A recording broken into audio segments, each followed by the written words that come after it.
สงครามคุก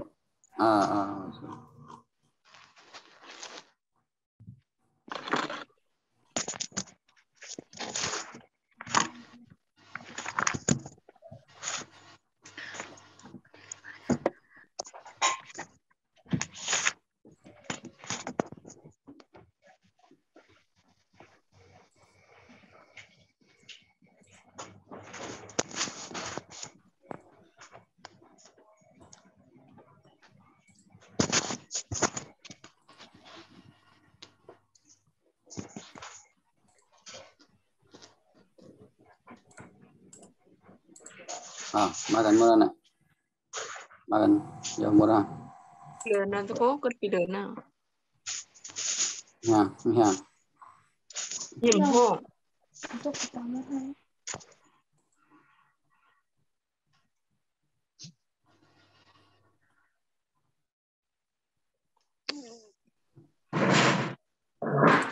ไปตันยิงก็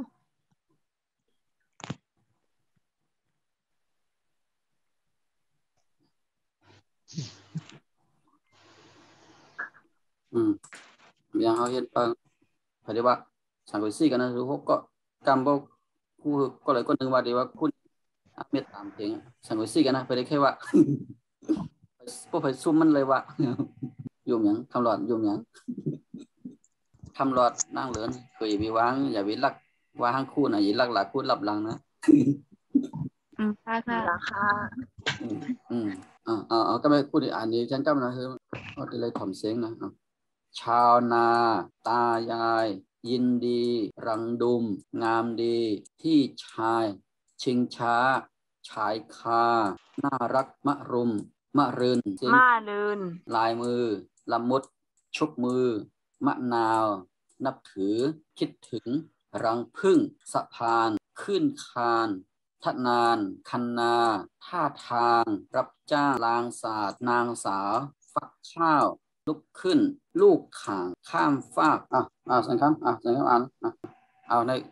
ตัวตั้งสุดได้ง่ายสุดในว่ามันไล่ได้หนังยากกินนี่น่ารักตัวนั้นตึกพิษเสียงก็ไม่ได้ต่อยก็ไม่ได้ผ่ามือนะน้ำจะค่ะตัวยังไงน้ำจะครับตัวตั้งสุดได้มันไล่กันตัวตั้งสุดได้เป็นตัวยังไงนาวันสวย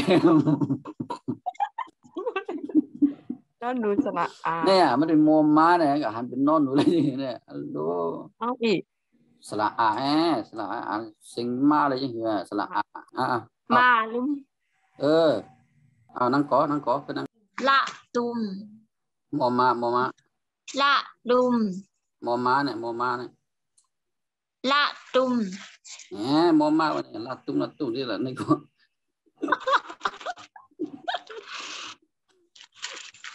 ละมุนไอ้ดอเด็กเนี่ยจะตาแพทย์เนี่ยดอเด็กเนี่ยจะตาแพทย์ละมุมจะตาแพทย์ตรงไหนว่าถึงไอ้ตรงนั้นจะตาแพทย์ตรงไหนละมุมตาแพทย์ใหม่ต้องตาแพทย์ตาแพทย์ดอเด็กจะตาแพทย์ละตุนตุนสังโมมาเนี่ยโมมาสระอุอันว่ามุก็มีดอเด็กไปก็มุดลำมุดทอถุงสระนั่นน่ะมันมีที่ปองเนี่ยมันจางใจนะเมื่อเขาเห็นได้ใจเขาเห็นนะอย่างนี้มันมีกันไงมันออกเสียงอันนี้ออกเสียงมันออกเสียงก่อนนั้นพอเขาออกมาปองไปจ้องตัวเบเนี่ยนะเขาจะได้มีอ่างเข้ามานะจะได้เอาอ่างมาใส่ตั้งหลังนี่นะนับถือนั่นแหละวาเรือนกำตัวมันนับถือเอาท่านี้ก็เลยต่อนับถือคิดถึงเอาได้เยอะมันก็ตัวเรียวกันแค่ไหนเนี่ยถอดถุงยังไงตัวนี้สิ่งตอนนี้ก็สิ่งปล่อยรังพึ่งอยู่พึ่งรังพึ่งก็เป็นฟอฟ้าสมัยสิ่งพอพึ่งอย่างสิ่งฟอรังขึ้นข้านไม่โทน่ะขึ้นข้านมันไม่เอกขึ้นข้านท่าทามนอนหนูท่าทามนอนหนูเนี่ยว่าท่าทานดีนะเอาไว้ ผ่านานก็น่าหยาบนะวะ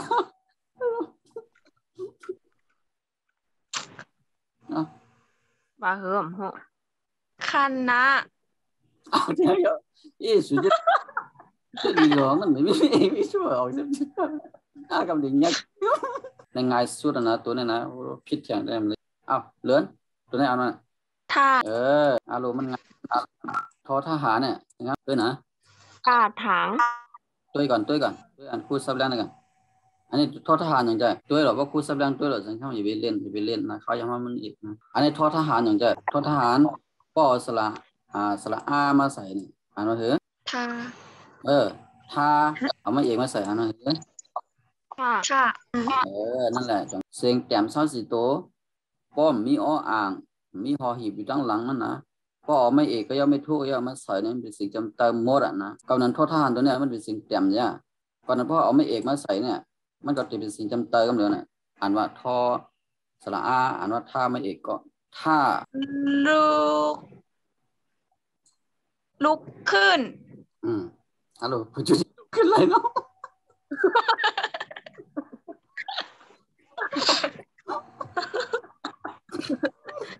ขอขสระอาอ่านนะขอขสระอาอ่านนะค่ะก๋วยเตี๋ยวว่ากันตัวเอียงเพื่อนลิกใต้เนี่ยขาเนี่ยเอานะเนี่ยขอเนี่ยเป็นสิ่งเปล่าอย่างใจอย่าก็พอมาวางดีไหนมันจะเป็นยินสิ่งจำนาจองจะเป็นอะไรเป็นไรคะมันอ่ำเป็นไรตะกายนะเพราะดีไหนเป็นสิ่งมาวางดีไหนมันก็เป็นสิ่งเปล่านั่นนะตะกาวเขานะอันมามันหยาบนะนี่หมอว่าหยาบนี่พอเสียงคำพึกอ่านจะไหนนะหนึ่งแค่ไรไงนะย้อมบอกคืออ่านก็เลยเนี่ยใครเห็นไรนะเมื่อคำว่านางก่อนเอาขย้ำกับ45 นาทีก็เหลือมือในเดือนเก่าก็เหลือจะไหนต่างก็พอสมพอจะก็ลำตาเป็นเสียงคำนั่นนะตั้งนางกบ2 ก้อนเนี่ยเอาขย้ำสุดมอว่าจะพูดออกก็ยิ่งเนี่ยกันไหนที่มายอมเนี่ยนะอันโลกันไหนที่มายอมก้าเนี่ยนะเดี๋ยวเฮียงกินว่าติดก้นอ่ะเมื่อนาวันตาเนี่ยกันไหนก็ย้ำนะพยายามหมดเต็มมือเนาะทำนี้ให้เทื่องเนี่ยทำกำเขา3 ก้อนลำตึบมานะ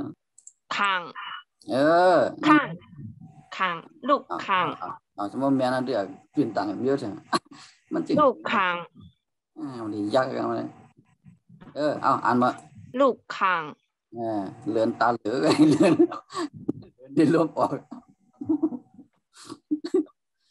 เอาอ่านมา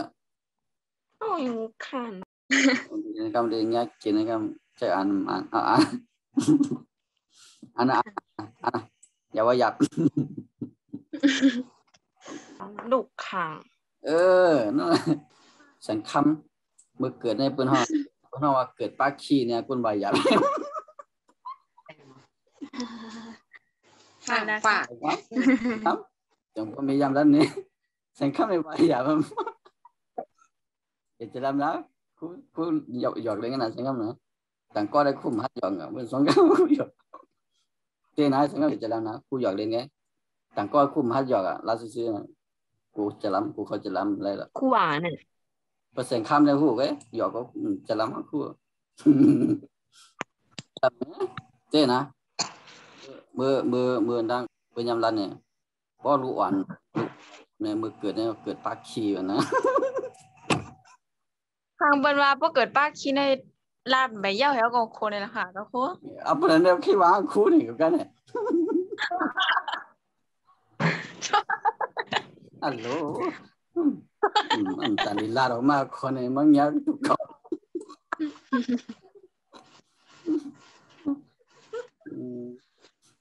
เดี๋ยวจะคู่ขัดตั้งเมื่อเขาค่ะยินเปิดมานะบนหลันไปเย้า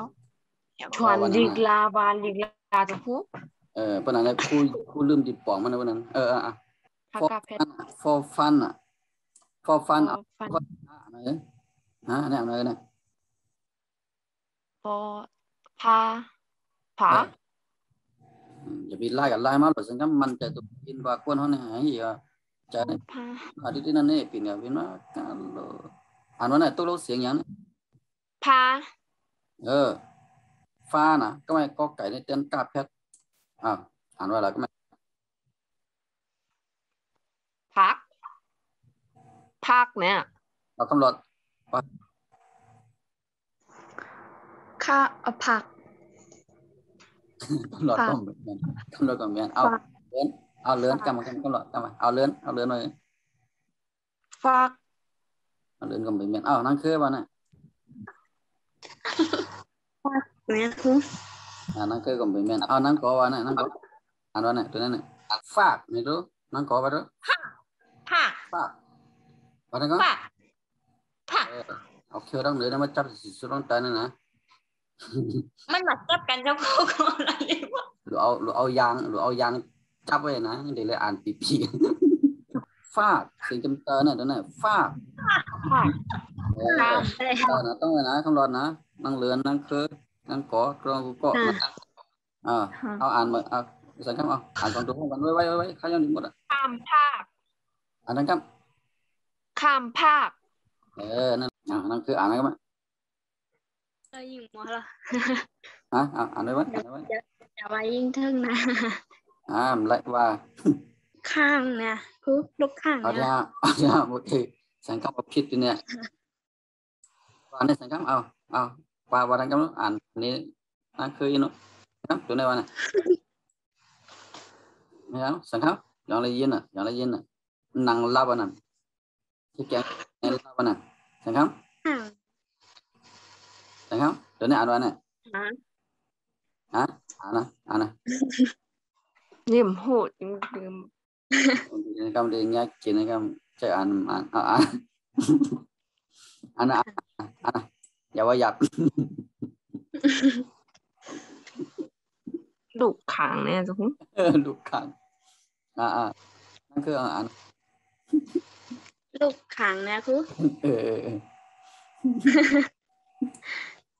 แล้วก็ข้ามฟักนี่แหละจะ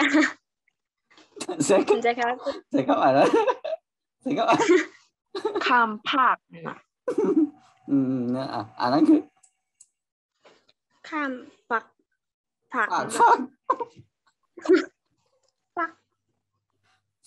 ยิงโม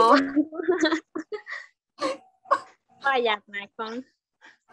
เอานั่งเหลือหนวดรู้ถึงเนี่ยอ่านว่าเนี่ยอย่างสุดปีบามอะไรเนี่ยข้ามภาคเอาคำรอดมาดูข้ามภาคนะเอากอมาดูเอาสูเสียงมันเลยได้เนี่ยเชื่อเนี่ยเอากอมาดูเชื่อเนี่ยกอมาดูข้ามภาคนั่นคือเอาอะไรกันมั้งข้ามภาคนั่นคือนั่นคือเอาอะไรกันข้ามภาคฟากเอาเชื่อต้องเหนือเนี่ยมาตื่นใส่สีส้มตั้งแต่เนี่ยฟากอย่าไปเหมือนอย่างว่าคือร่วมมันออกเสียงฟากเนี่ยร่วมมันดีดังได้อิดนะมันดีออกมาปีกหูแล้วก็ร่วมมันดีออกไหลออกอิดกันนะฟากคำรอดน่ารักนะลีนตรงนี้รักคือมันเปิดกันดังล้อลิงพอรักนี่เป็นล้อลิงรักน่ารักสาวพันเป็นเสียงยากหน่อยก็แต่มันถือไว้นะเพราะเป็นคำได้มันสาหนึ่งยากเป็นคำได้มันสะมันถือไว้สาวพันนั่นว่าไว้อย่างนั้นพักข้าวฟักฟักข้าวนั่นแหละเอาเคี่ยวดังเหนือในมัตเตอร์ใส่สีส้มดังเตอร์เดี๋ยวกับพอลาดเนี่ยเสียงมันถึงออกเสียงนะมีลมออกมาจมเคี่ยวเนี่ยนั่นแหละแม่นะฟักนั่นนะดูฟักข้าวนั่นแหละแม่เนาะเอาคนที่ซับเลี้ยงนี่ดีปองนะมันก็ได้หู้กันนะก็มาคอสุก็ได้หู้กันก็ที่ซับเลี้ยงเฮงหู้ตัวนะชาวนาเนี่ยก็คนเฮ็ดนานั่นน่ะชาวนาเนี่ยก็เจ้านาเนี่ยก็เลยคนเฮ็ดนาเนี่ยก็เลยตายายเนี่ยตาก็คิงน่ะยายก็ออกนั่นน่ะนะก็ ยินดีนี่ก็ยินหลีนั่นน่ะนะยินหลีนั่นน่ะยินดีก็งามดีนี่มันบอกว่ามันห่างหลีอ่ะงามดีกับห่างหลีแค่นั้นแสงคำกำกึ่งนะกึ่งตั้งในเก็บอะไรนะครับ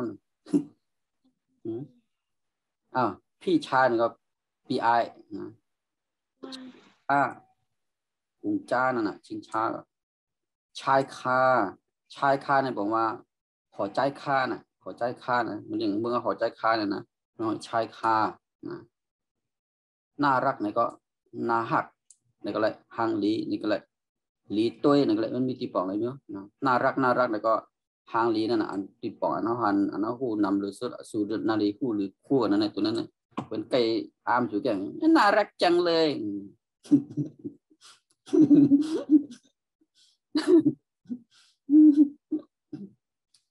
เนี่ยคำรวจคนได้ครัวยาเป็นอ้ามนำไหนกัน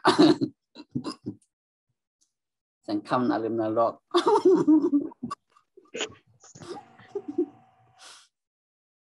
ตอนนี้มารุมเนี่ยมันเป็นต้นไม้เมียวหนึ่งนะมารุมเนี่ยนะต้นไม้เมียวหนึ่งเปิ้นเอาเฮ็ดยานะเป็นยาก็ไรนะเอาเป็นยาสีเขียวจังได๋ก็ไรมันย่อยากินปลาอยู่ลีก็ไรมารุมเนี่ยนะเป็นต้นไม้เมียวหนึ่งเมื่อเขาแอมมี่ก็ผู้ผมรู้จักในห้องอย่างเมื่อนะมารื่นมารื่นใน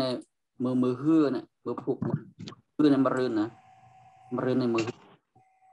ลายมือก็ลายมืออย่างเงี้ยลำมุดเนี่ยก็เป็นหมักไม่เมียวหนึ่งนะมีน้ำนั้นสู่แอร์พานุก็อย่าสู่เดิมรู้จักไปนะลำมุดเนี่ยเป็นหมักไม่กินอะไรนะชุบมือเนี่ยก็จุบมือนั่นนะไม่ใช่เขาเอามือกับจุบในน้ำเนี่ยชุบเอามือไปชุบน้ำไปจุ่มน้ำเนี่ยชุบมือนั่นจุบมือมันนาวเนี่ยก็หมักอันนี้หมักผ้านะนับถือเนี่ยก็มันเรียกว่าเขานับถือในกรรมใจเดียวนี่เขานับยำค่ะครูนั่นน่ะนับยำนึกคิดถึงในก็ตาเลยปีนโยสุภาพวนบ่ได้บอกเฮ้ยไหนตัวไหนบ่น่ะฮะใจถึงค่ะถึงตัวไหนบอกว่ารังผึ้งเนี่ยเป็นห้างผึ้งนะนี่รู้นี่ก็หูอยู่บอกว่าน่ะปองว่าเป็นโคหรือว่าเป็นโคเฮ้อปองว่าเป็นทางคนไรขับพัดโขนั่นน่ะโขยังอะไรหมดอ่ะโขเฮ้อโขก้นโขควายโขวัวโขแมวโขหมา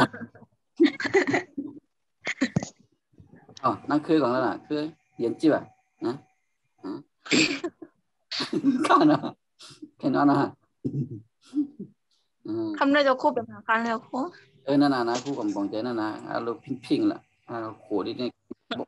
คู่ได้ใครนะได้นะย้อนแสงเข้ามาหน่อยนะสะพานก็บอกว่าโคนะอ่านไว้นะสอเสือเนี่ยแล้วพวกมีสระอันเนี่ยสะพานคือสาพานนะสะพานว่าไว้นะขึ้นคานกูจะไหนขึ้นคานเนี่ยหนูจักคำรอนวิภูเจ้าของขึ้นเนี้ยก็ขึ้นกล้ามอันนั้นมันปิ่นจ้อมตัวนะบางทีมันปิ่นแม่นแสงข้ามบนวานนะข้าไหนผมว่าไหนแสงข้ามเปิดไม่มันเที่ยงนะแสงข้ามนั่นมันเล่นอย่างนี้กับดิญาตินะแสงข้ามขึ้นข้าในผมว่าไหนข้านรถข้านเปิดปิ่นลาเนี่ยขึ้นข้านก็ถามว่าเครื่องน่ะหรือมาต่อขึ้นข้านกลัวดอกข้านเหมือนอย่างมียิ่งเหมือนอย่างว่าตัวพ่อเท่าพ่อแก่พ่อตายก็ไม่ได้ผัวเลยวางสูนะอันนี้คู่รันในติป๋องเนี่ยนะขึ้นข้านนั่นบอกว่ามียิ่งจิ่มเอาผัวเหมือนอย่างว่าอยู่ก็เลยกับไอ้นั้นตัวพ่อเท่าพ่อตายนั่นติไปปังแขกจำเพิ่มมีเพิ่มเอาผัวผู้ก็เลยนั่นในบนห้องขึ้นข้านเมย์ค่ะเป็นผู้เมย์ค่ะจิผู้เมย์มียิ่งนะมียิ่งเป็นตัวนะเนี่ยก็สมมติว่ามันเอาโพเลยมาเป็นผู้เมย์ก็มันเป็นสาวลงเนี่ยมันใครโพสาวลงนั่นน่ะนั่นน่ะเมื่อเขาบอกสาวลงอ่ะเหมือนอย่างว่ามียิ่งย้อมเอาโพมย้อมแต่งเตะพวกฟังแขกก็อยู่กับก็เลยนั่นตัวก็ท็อปก็รู้ก็หลอนกันนั่นน่ะบนห้องขึ้นคานขึ้นคานขึ้นคานนะต้องเลยนะขึ้นคานนะเลยวางพนันในผู้ลานิติปองวิธีกัน อันนี้ธนานเนี่ยก็มันเป็นป้ายอันดับนิ้วนึงธนานเหมือนกันมันเป็นป้ายอันดับ1ธนาน2ธนานเนี่ยอันนี้ก็คุณเจ้าเยอะขั้นหน้าเนี่ยผมว่าเตนานะขั้นหน้าเนี่ยผมว่าเตนาเนี่ยขั้นหน้าเนี่ยเตนาท่าทางเนี่ยก็ไล่เฮ็ดไล่สร้างของเขานั่นน่ะเหมือนจังว่าเขานี่พวกตัวตั้งตุ้มเบอร์ตั้งเนี่ยก็คุณว่าท่าทางในบ้านเผยนะในบ้านเผยนะนั่นก็ข้าวก็หมายถึงใครก็เวลาก็หมายถึงก็นั่นแหละนั่นก็ไปเนี่ยพอไปมันยังเขาไปมันยังมาเขาไปเหมือนเหือแต่ไปกวนนั้นมันติดไปเหมือนกันเนี่ยก็เลยก็เป็นท่าทางการเดินน่ะไปเหมือนกันไปมันยังมันก็เนี่ยไปวุดไปวาดมันไปซื้อเนี่ยมันก็ท่าทางอะไรนั่นรับจ้างในการในรับจ้างนั่นน่ะสุเหตุนั่นน่ะสุเหตุการรับจ้างมันนั่นน่ะรับจ้างในการรับจ้างล้างสากนี่เป็นหมากไม่เมี้ยวนึงเป็นกินเลยเมื่อเขามีมือนางสาวนี่ก็ผมว่านางสาวนั่นแหละมึงกันต้องเข้าไงนะความไทยนะต้องไปไหนความไทยนะเพราะว่านางสาวนั่นนะผมว่ามันไปเลยแต่งงานเนี่ยนะไปเลยเปิดตีเปิดความแคบไปมีผัวนะคนนางหละนะคนนางหละนะผมว่ามันมีผัวนะเนี่ยต้องไปนะคนนางสาวเนี่ยผมว่าผมยังสู้ที่นั่นเนี่ยเป็นไปมีผัวในบนห้องนางสาวพอจำนะพวกเลยพอคำนำหน้านามนั่นนะเขาพอจำนะเขาติว่านางนี่ก็นางสาวเนี่ยเขากับจำจริงๆเนี่ยเพื่อนที่คือจำเป็นนางหรือว่าเป็นนางสาวนั่นเพราะสู้ที่นั่นจะเลยจำนางสาวนะเพราะเอาผัวบนที่ห้องนางอะไรก็เมืองไทยนะเป็นจำว่านางในอะไรกันนะเพราะมันไปมีผัวเนี่ยตั้งนางสาวนะฟักข้าวนั่นก็เป็นของกินเยอะนึงนะกินอะไรนะลุกขึ้นนี่ก็ลุกขึ้นนั่นน่ะลูกข่างอะไรเป็นหมักขังนะหมักขังนะลูกข่างหมักข้ามฟากนี่ก็มันข้ามพังนั่นน่ะข้ามก็บอกว่าข้ามฟากก็บอกเหมือนจะว่าฟากแล้วก็พังในก็เลยพังนั่นก็เลยข้ามฟากเหมือนจะเขาอยู่พังอีเสียงอยู่บนทางเรานั่นเนาะลักลี้นะก็ว่ายังไงเขาว่าเสียงข้ามมันเป็นทางมาเฉยใช่ไหมลมอย่างปอมันนั่นคำไหน